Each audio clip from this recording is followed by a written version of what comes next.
Welcome to Revive Ministries Podcast. This month we are talking about finding our way. Finding our why. Finding our way is another way of seeing it.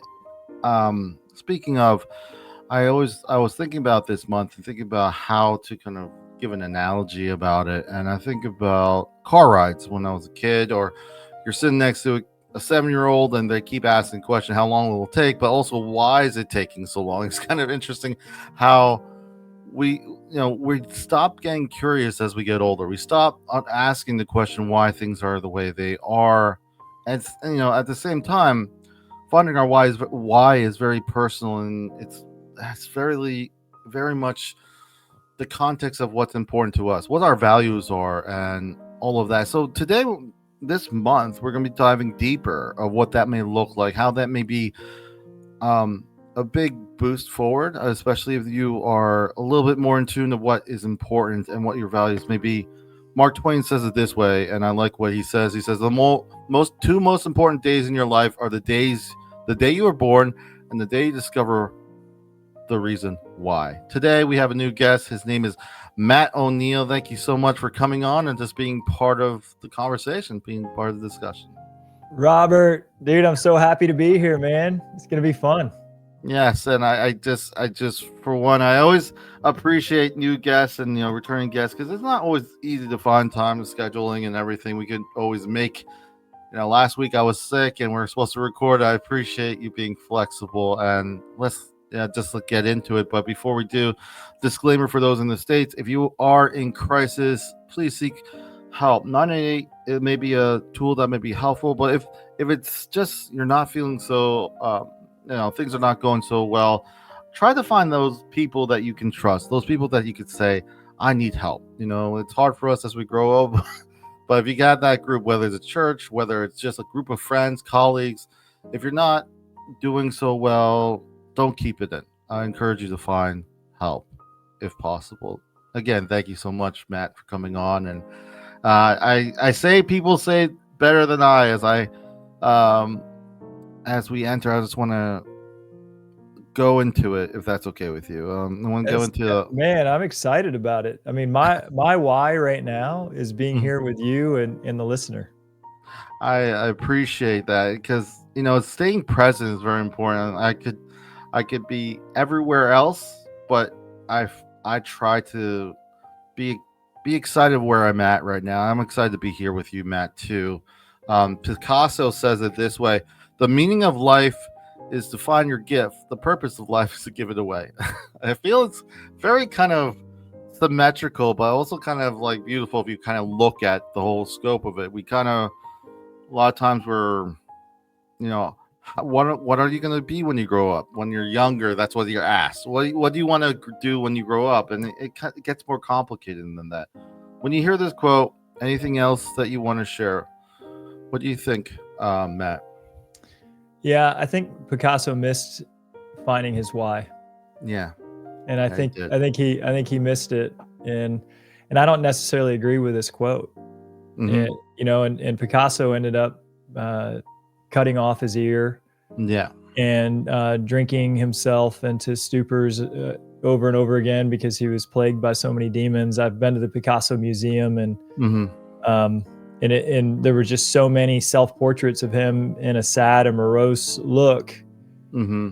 And then he ended up taking his life or dying young. I can't remember which. So for him, the purpose was finding this gift and giving it away. And I think a lot of times when we're trying to find our why, we're thinking it has to do with some type of external achievement. Yeah. And for Picasso, I think that it did. He felt compelled to be this amazing artist, and he became an amazing artist. And there are a lot of people who become really amazing at external achievement and end up doing it in a miserable way. And that's not our why. So if we're miserable while we're doing something, or if we're doing something and it brings us joy, but the rest of our life is miserable around this one thing we're really good at, it's not the why for why we're here. We're not here to create external achievements, in my opinion. There's my book, Good Mood Revolution, starts out, and the quote is from the Dalai Lama. and Hmm. it said the purpose of our lives is to be happy. Yeah. Actually, A Course in Miracles also says the purpose in our lives is to be happy. Now, people can pick that apart and say, well, what if your happiness takes others down? And we could talk about that. But I think that truly, when we're living in our purpose, we're very joyful. Yeah, and I really like how you brought up a very good and important point. I work in the mental health field, and I see a lot of people saving the world and not themselves. Yeah. Period. So in one regard, it just on face value, on the surface, it could be like the meaning of life is finding your gift, and the purpose of life is giving it away. But where is there ever space for Picasso? Where is there ever like a little indented space for that? So there's a caution and wisdom, and I do appreciate you mentioning that, because on face value you can say, oh, that's good to give, but it's like you said, it's externally that you're focusing on. And a lot of the things, the biggest battles we fight are the ones inside, Mm-hmm. a lot of times. So Always. and I But feel our that, entire experience of life yeah. is between us and then how we perceive the world to be, which is also us. And it's also like, if you're not happy with yourself, you won't be happy wherever you are, whatever title you have. You're never gonna really be, how you say, enough. You I could think be that. the greatest artist of all time. Hmm. And there are people who would argue Pablo Picasso is the greatest artist of all time, or at least in the top of one of the lists that you would make. Mm-hmm. And even if you're the greatest of all time and you're not happy, I'd say that your life did not have the right purpose. And we'll see this with athletes. We'll see this with, a great comedian. We'll see this, Robin Williams. Yeah, of course.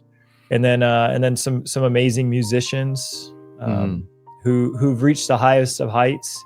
I'm thinking of the lead singer of Linkin Park.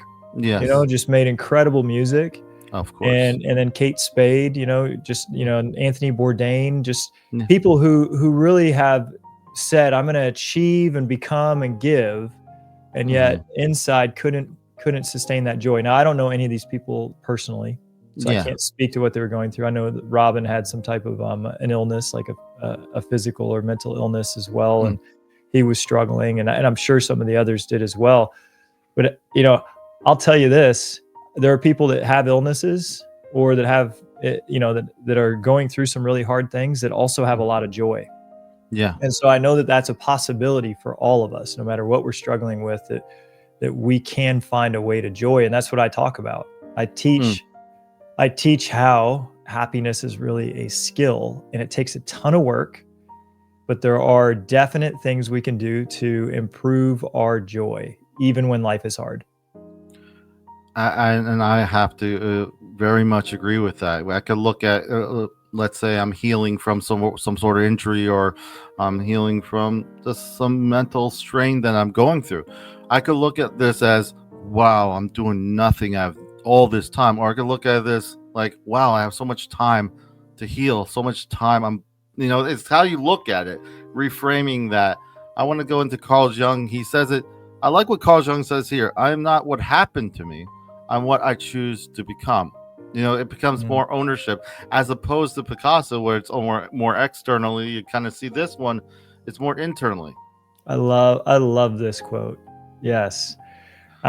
What's interesting is a lot of times who I choose to become is shaped by the things that happen to me.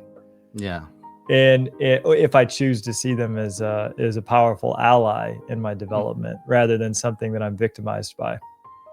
Yeah, and at the same time, I feel that ownership. I can provide a lot of healing when I own and move through the healing that, just speaking for myself, when I struggled with mental health issues earlier on in 2000s, getting out of the military, and it was not until I allowed myself, I asked this question, Matt, to my clients, and a lot of times is, are you allowed to get better? It sounds so weird and convoluted, but it is a question that needs to be asked. Because if you're, sometimes we quickly say yes, but all of your actions are saying no, because I can't say no to them because I don't want them to feel bad. I cannot take time off because how would that look for? But are you allowed to get better? In that regard. So Yeah, and I can't spend the money on it. I can't yeah. spend the money on the counselors and the psychologists and the coaches and the different people that could help me, because there's not a lot of money to go around. So it's just I've got a lot of reasons why I'm not allowed to get better. I think that's a beautiful way of putting it. My mom, when I was growing up, was she was somebody that was always striving to get better. Mm-hmm. And she would read self-help books, and then she'd come and she'd teach my brothers and I what she was learning, and we'd roll our eyes at her. But she would go to exercise classes, and she'd be trying to cook healthy, whatever the fad was in the 80s when I was growing up. And she just was always trying to be the best that she could possibly be. And that rubbed off on me. And I had mental health challenges because my dad was the opposite. My dad was super destructive, and he refused to get better. Also a military vet, so thank you for your service. Thank you. And he was Vietnam vet. And he just refused to improve and grow. And thankfully, before things got too destructive for me, because I went into a really dark time and had substance abuse issues and self-loathing and all those things. I decided one day that I was going to start to get better. And I just started to study it. And then I became addicted to studying it.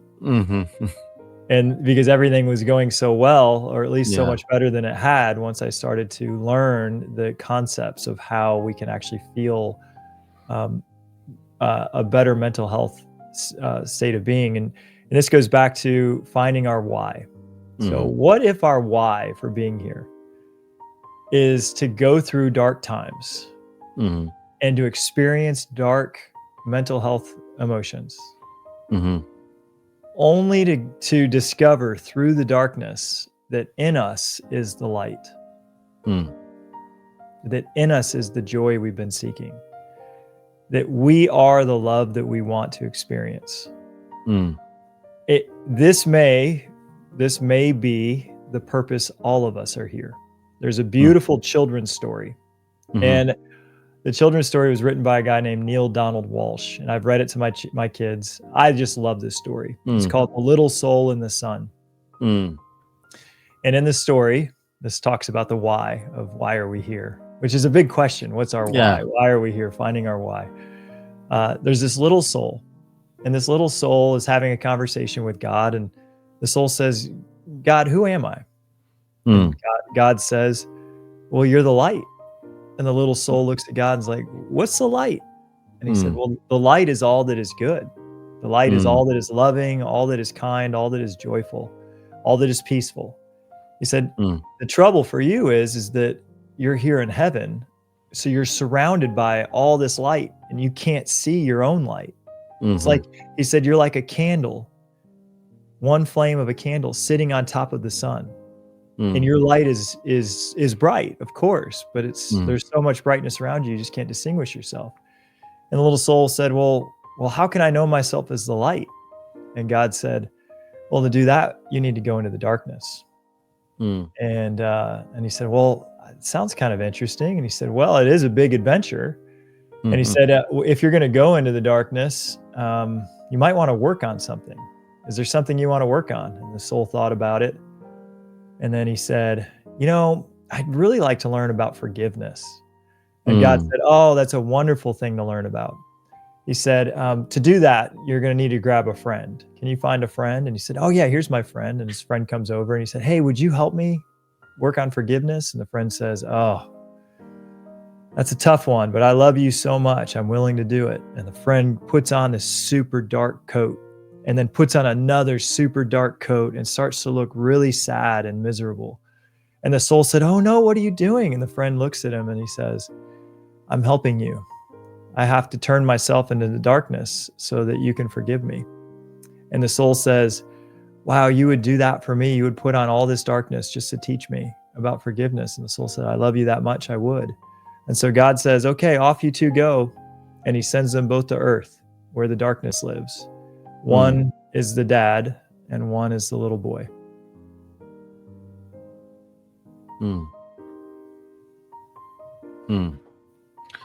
Wow.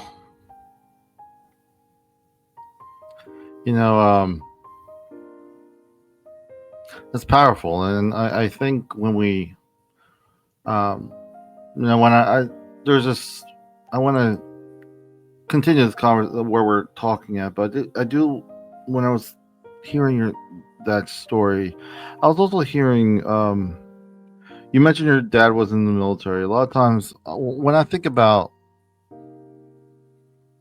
purpose or what is our why, I ask myself, what is my setting? Like, we think about courage, we think about bravery. If I was in combat and I died by saving someone in combat, that's brave, right? We could say that. However, sometimes the bravest thing, especially working in the field I am, is to live well. And that's scary.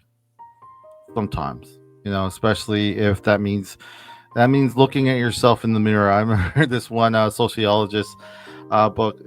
It's cool. I think Cooling. He said, "I'm not who I think I am. I'm not who you think I am. I'm who I think you think I am." So I have no evidence to base this on, but I look at myself. I look at society around me, and if I feel that everyone hates me, then everyone hates me, or doesn't like me, or doesn't have time for me. I like what this Yasmin says. She says resilience is very different from being numb. I think a lot of times there's a kind of correlation that numbness is strength. I don't feel that's really it. It says resilience means you experience, you feel, you fail, you hurt, you fail, but you keep going. Like, you don't take a shortcut around it. Part of that is the process of where you go from to fro. So I love, like, I'm still processing the story you shared with us, and for me, it just feels there's a lot of depth to it of what you were saying, and at least yeah, and this quote too here, so my book talks about the 8 negative moods that keep us from happiness, and numbness is the third of those 8. It's the third most destructive. And there's not resilience in numbness. Numbness is hopelessness or apathy or overwhelm. It's what we do. We'll just numb out. We'll just, like, I don't want to feel how bad I feel, so I just won't feel at all. And this is the emotion of depression as well. And and we know, I mean, if anyone who's dealt with depression knows that that there's not resilience when you're depressed. No. That sometimes just getting out of bed is a challenge. And so numbness is just one of the emotions that we feel. A resilient, though, that gets into an emotion of courage, or hope. And that is so far up the scale of emotions. So there's 16 possible emotions that I talk about in my book. To get into courage, or to get into confidence, or to get into responsibility, like, these are emotions like 9, 10, and 11 out of 16. These are really high emotions. So sometimes when we're feeling numb, you can't just say, oh, well, just don't be depressed, just be resilient, just pick yourself up by the bootstraps. It doesn't work that way. Yeah. So I agree. Resilience is different than being numb. And I also love the way that Yasmin finishes it. She says, resilience means you experience, you feel, you hurt. In order to, you have to feel to heal. Yeah. So the emotion just above that numbness is sadness. Yeah. Feeling sad, feeling hurt, crying, actually experiencing that, hey, this sucks, and I had to go through it, and I'm just really sad that I've had to go through this. That is so much more positive than just numbing out. Yeah. And once we feel it, we can continue to rise on the emotional scale and hopefully get to a place where we start to see hope. And that turns it, hope is around the emotion of desire, like desiring a better future. And this is emotion 6, much higher than 3, much higher. I was thinking when we're talking about numb, I asked myself when I think about the times I wanted to be numb, and a lot of times it's because it was more of a concern of how people saw me than anything that I was experiencing. If you really think about it, we would only be numb as a response that we don't want others to see us in a lower light. So it's more important that I be numb so I could function or do things better or be better, because the focus is on others, not on myself. Totally. And this is what's beautiful, is that these 8 negative emotions, we create them to try to accomplish some goal. Yeah. Like every emotion is actually created by us.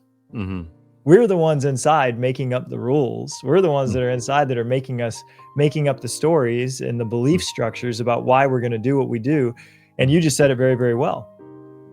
We're not numbing out because, you think, well, I didn't choose to be depressed. Well, you chose some belief systems that then created some rules for yourself that then led to an emotion of depression. And one of those belief systems, you just said really well. Maybe I think it's better to numb and be depressed than it is to cry in front of someone. So my dad said, men don't cry, and knock it off. And then if you don't knock it off, I'm going to teach you, give you something really to cry about. And he meant it. Yeah. And then he would. And so for me, it was better to numb it out than to experience the sadness. And I didn't cry for like 2 decades. Yeah. But then that was a decision I made. And it was a decision I made to protect myself, right? It's better to numb it out than it is to get beaten. Yeah. So let's just not cry. Let's be a man. Or the military could have that same type of effect. I'm sure I didn't serve like you did, but you have to be a man, and there's no crying on the battlefield. And it might save your life to not experience that sadness in the moment. And then I'm just going to push it aside. So sometimes we're doing this and it is helpful in the moment to get us through what we need to get through. But then if we want to rise back when the threat is gone, once my dad was no longer a threat in my life because I was on my own, once the military's over and we come back and we need to adjust back to life, we have to then, if we want to be happy, we have to go back and unnumb. And we have to feel and we have to experience, and then we have to heal so that we can rise back to a joyful state. And I think you brought up a very good point. And our brain protects ourselves. So like if we feel we're threatened, we're going to respond a certain way. So, but the problem is when that becomes more of all our solutions, all our what we do every day. A lot of times when it comes to post-traumatic stress disorder, it's been that you're still experience the same experience you did when you were threatened, wherever you were, whatever you experienced. And that could be very disruptive, because you're no longer, let's say, in Afghanistan or in Iraq or wherever you were, but you're here, but you still feel that it's just the same threats around you everywhere you are. So I feel that there are times when, fight or flight, if I have to not experience the emotions of the sadness because I'm trying to save someone's life or myself, but at a short duration. But if it becomes a long-term thing, it becomes more disruptive because we're not, like I said, it's a setting we're in. I'm not at battle. Maybe the bravest thing for me is to be, like I said, live well. That means, am I allowed to get better? Am I allowed to say no to things? Am I allowed to cry and feel sad about the people who are no longer here?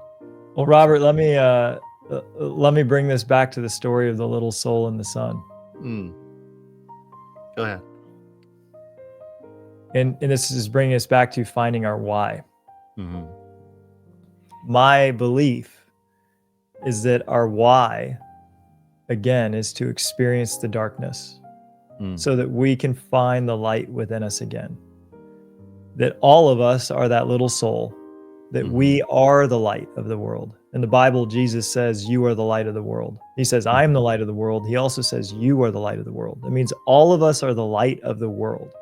That little soul is the light of the world. and it needs to experience what is the light. And we can't experience the light unless we know the darkness. And so we go into the battlefield because that's our assignment. And we see some just terrible things, and we experience some really hard things. For me, I went into the battlefield of just growing up with the dad I grew up with, and experienced some really hard things, and then go into the darkness. And again, and I said it was our choice. It was my choice, but as a 5-year-old, I'm just trying to protect myself. On the battlefield, you're just trying to save your life. You're trying to save your buddies' lives. Like, we're doing the best we can, but then we create this darkness. What if then our purpose is to experience all of that, all the depression, the post-traumatic stress? Like, what if it's to experience all of that only to heal it and find that we really are the light of the world again? That is my opinion on why we are all here. We all have had a unique path through trauma. We all have had a unique path through the darkness. And I think our why is to heal from it and find out that we truly are just beings of love and light. When you were sharing all that, I think about my journey when I came out of the military. I was, when you push back, when you're feeling these kind of negative feelings, it kind of festers. And I remember when I came back out, people referred me to support groups. And I was so bitter because I'm like, I experienced some of my onset while I was in the military, and I had no support. I had nothing at all. And these people are complaining about not having enough, whatever. It just seemed I couldn't connect. So because of that, I was mad. And I didn't really engage in support groups for 8 years or so. I just kind of did other things, I was working on. But when I came back, I became a facilitator later on as a support group for peers in mental health. I loved it. I'm like, why did I run away from this? And it's funny because you're like, I was never thinking I would even enjoy this. And I started doing facilitating groups. And then after that, I went to a field I never really expected to be in mental health right now. And I love every moment of it. Now, like, for people like, is it hard? It's the best thing. I guess the best things we can do are hard. I feel like, you get what I'm saying? It's supposed to be hard. When was it not hard? It is hard. We can lie to ourselves all we want, but there's and it makes the hard part makes the nice part, the people who are nice to us, the joy, so much more bright, as you would say. Absolutely. Very well said. And when you weren't ready for the support groups, it was just because you wanted to experience the darkness for a bit longer. I was not ready. You just weren't ready for the healing yet. Yeah. And that's okay. And I'm saying this for the listener that has a friend that isn't ready, or a family member that isn't ready. And I have those. And I want to heal them, and I want to help them, and they just don't want it. And then I have to remember it's not my journey. Yeah. It's their journey. And sometimes they need to go through the darkness for a bit longer. It doesn't mean to give up on them. Yeah. It just means that they're just not ready for it. And that's totally okay. Everyone will come to the light. We all will. Maybe not in this lifetime, but we all will. And so there's no rush. In my opinion, we're eternal beings. We're eternal souls. And if you have eternity, there's really no rush. What's another 30 years? It's not that long. In the grand scope of eternity, eternity is millions and millions and millions of eons of time. And we have all that time to figure it out. Yeah.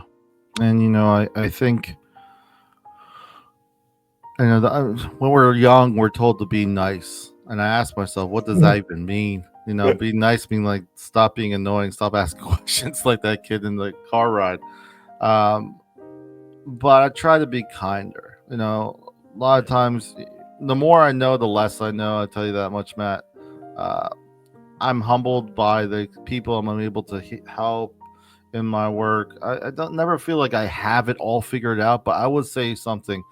I feel more grounded because I understand it's okay to be human. It's okay to make these mistakes, and it's okay to go through them as fast as long as this world wants us to go super fast, some sort of pace that doesn't make sense. Are you allowed to stop for a moment? And I want to switch gears because I don't want to forget to have give you an opportunity to share a little bit about yourself, your story, what brought you to this, whatever you feel comfortable about to, and you know, share a little bit about your book, what made you write it, and then go ahead. The floor is yours. Yeah, well, I've shared some of my story. Yeah. Yes. And then and I got into the darkness in my 20s pretty bad because I was trying to control the external world. So I was trying to be Pablo Picasso, Mm-hmm. right? I'm trying to be a good boy and achieve Mm-hmm. and do what's right and put all this external pressure on myself to like to live this life that I thought was expected of me, you know, make money and find a wife and have kids and have it all look perfect. You know, I just think that's kind of, they call it the American dream, but it's like the American pressure, right? Yeah. And at the same time, I'm struggling with all of this mental health stuff. Mm-hmm.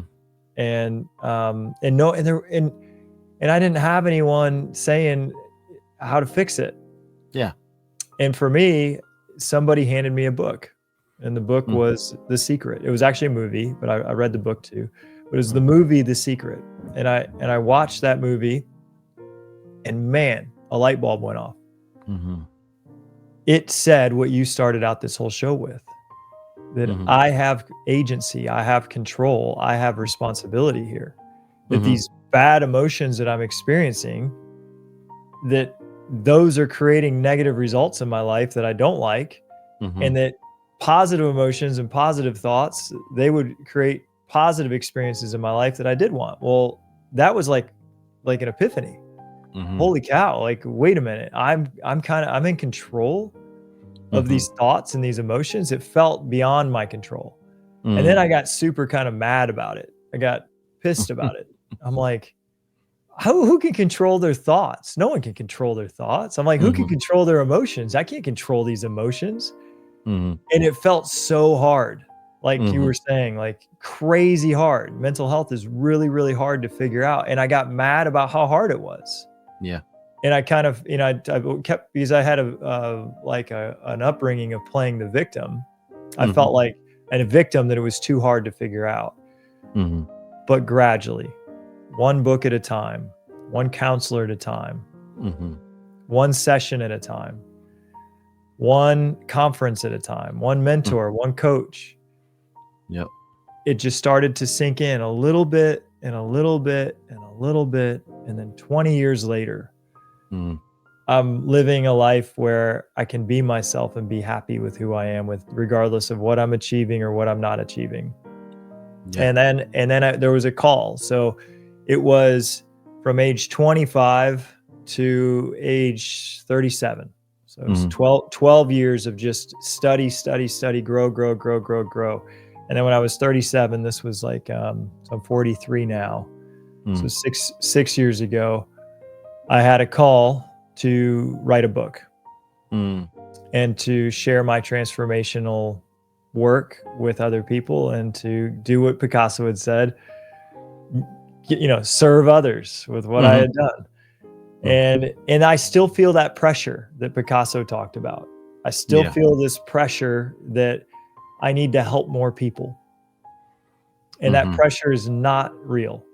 Yeah. It's self-imposed. I actually don't need to help anyone. I want to help people from a joyful space just because it's fun to do, rather than feeling like I need to go save a bunch of people from their misery and their suffering, like that I had experienced. And so, but anyway, the book was released in December. It became a bestseller in 7 different categories on Amazon, and every day there's new reviews from people who found it, who say, man, this was exactly what I needed. And I was in a really dark place, and these words have just lifted me up, and I'm feeling so much better. So like, I come to tears sometimes reading what people write about how the book has helped them grow into a happier version of themselves or get out of a really dark time. And I'm like, that's exactly why I was called to do it. Was because I had experienced all that darkness and I got out, and I'm like, I'll show you the path. And so that's what the book is all about. That's wonderful. And those who are listening, watching, links to find out more about this book, and I encourage you to check it out. We'll be in the notes, so just go down there and check it out. What's the title of your book? Is it behind you? Is that the name? Yeah, it's called The Good Mood Revolution: Igniting the Power of Conscious Happiness. And I talk about it every week on my podcast, which is by the same name, Good Mood Revolution, just about how to live happier. And man, it's fun.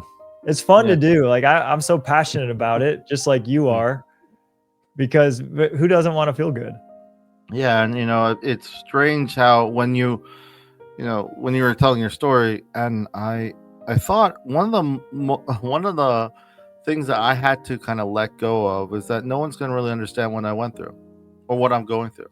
I would hear countless stories of people spending so much time, and it's not really a bad notion. Like, I want to tell my family, friends, or whoever, but no one really gets it, and that's the point.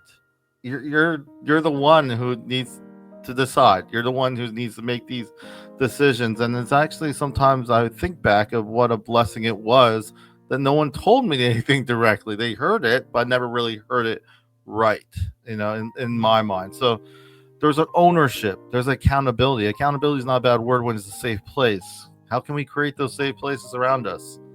Those people that, go ahead. Sorry. Yeah, no, I think that's beautiful. Dave, I quote David Goggins in my book because he had a really tough upbringing.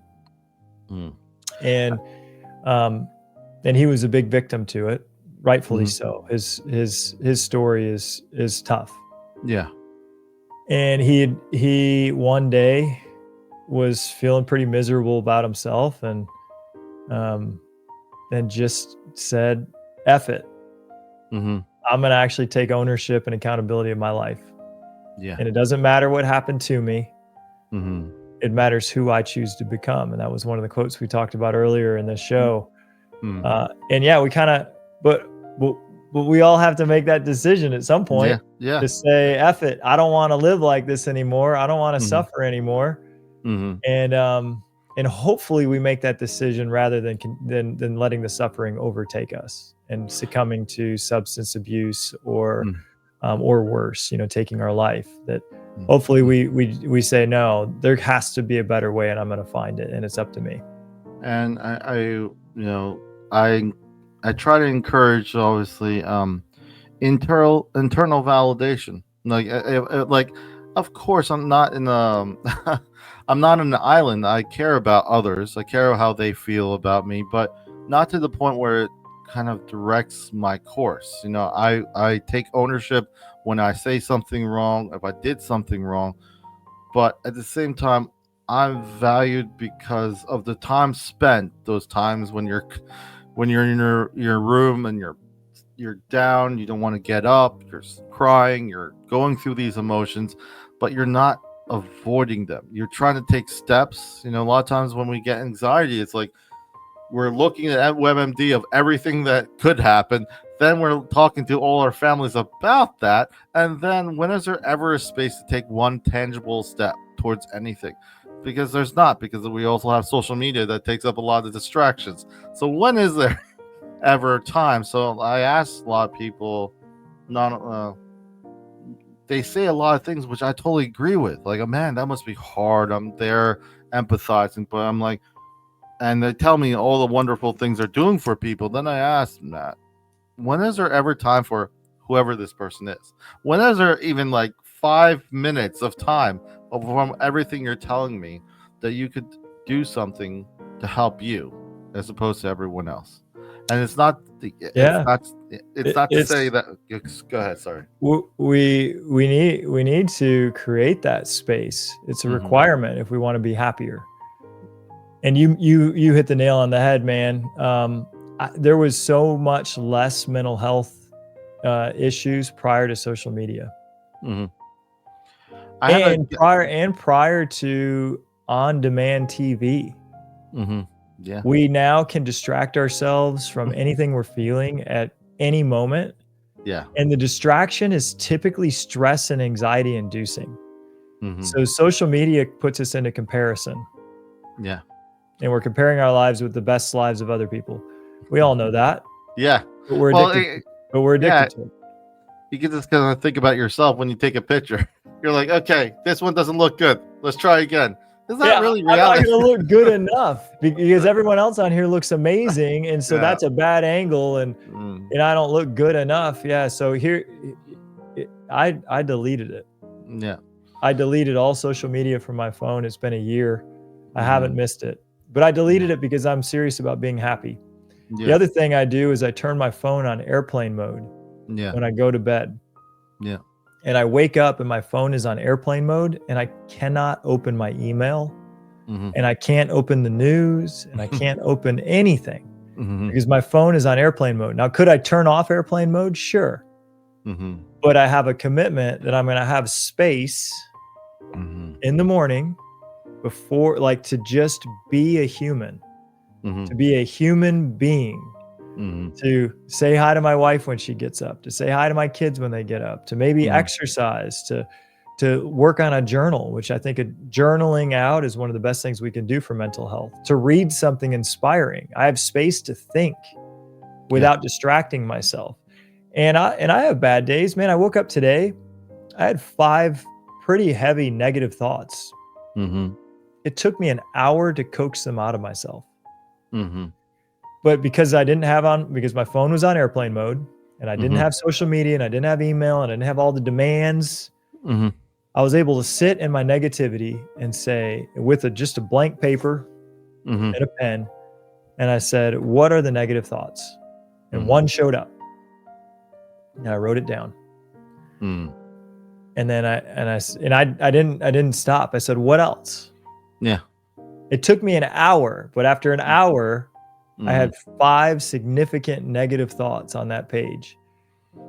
And what's great when we get the negative thoughts out is that then we can examine them. And then I take the time and I reframe them. I write something different than the thought. That's not that I also can believe. I don't want to just, like one of the negative thoughts I had. Let me see if I can come up with it. One of my negative thoughts was that I made a selfish decision, that I prioritized my own needs over my daughter's.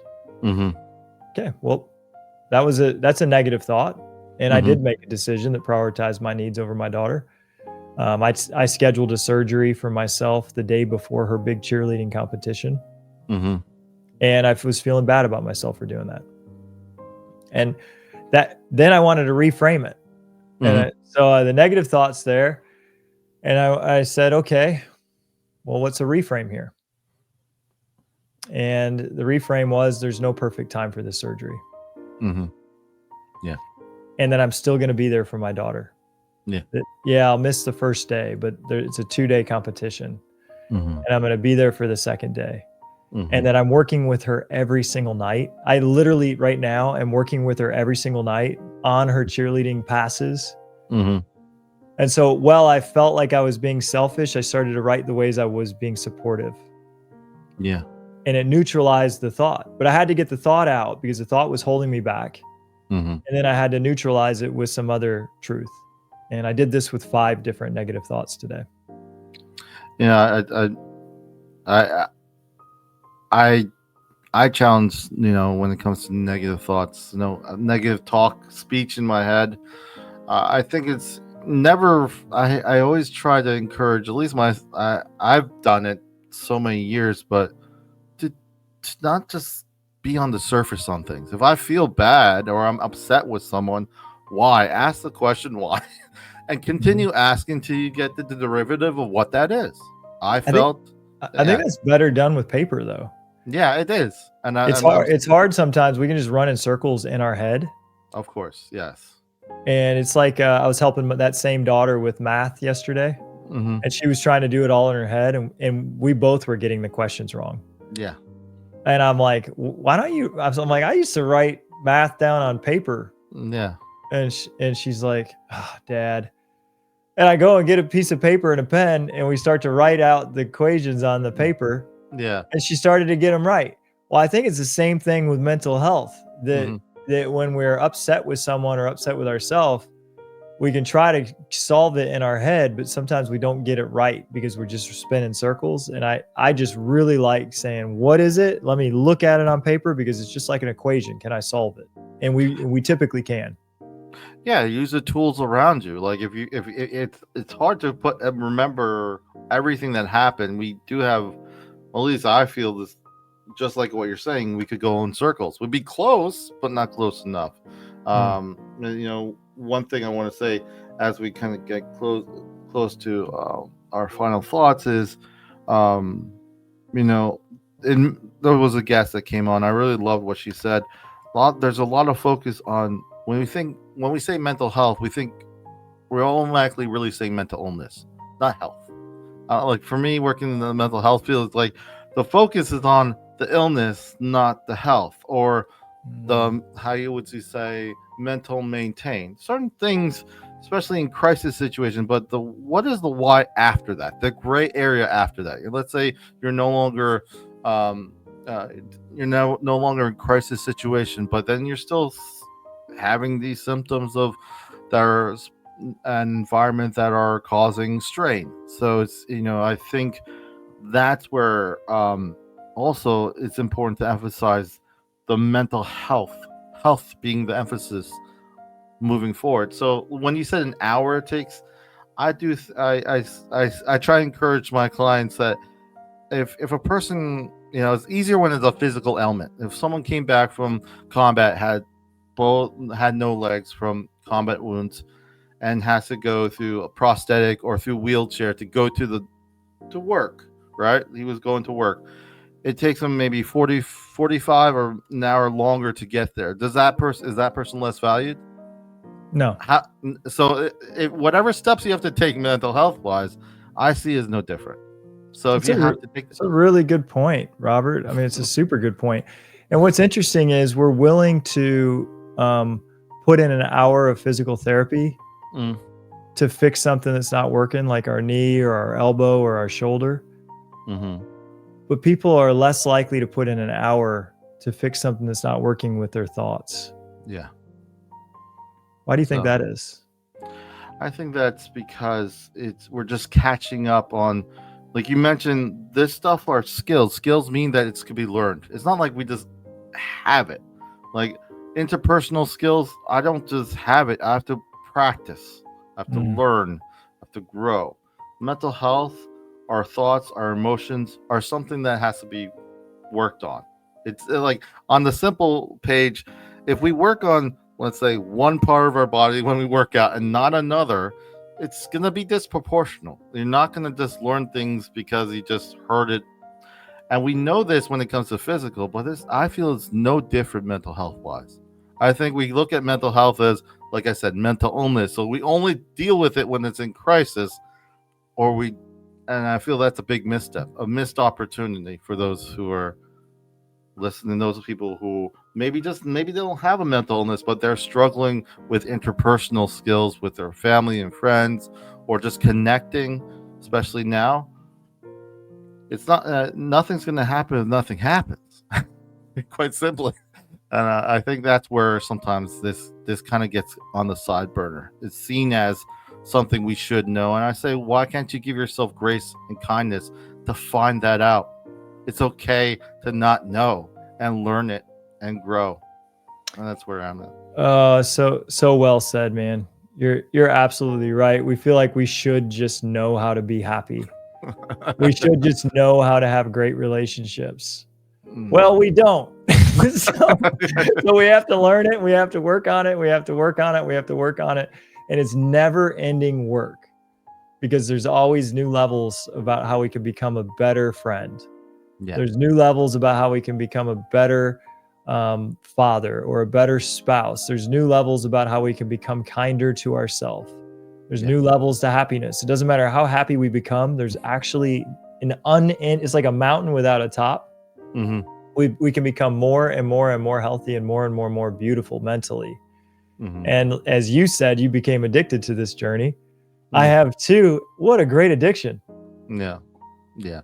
It's it's in ways I don't want to be cliche, but it's paying its own dividends in itself every day because I'm learning. I'm curious.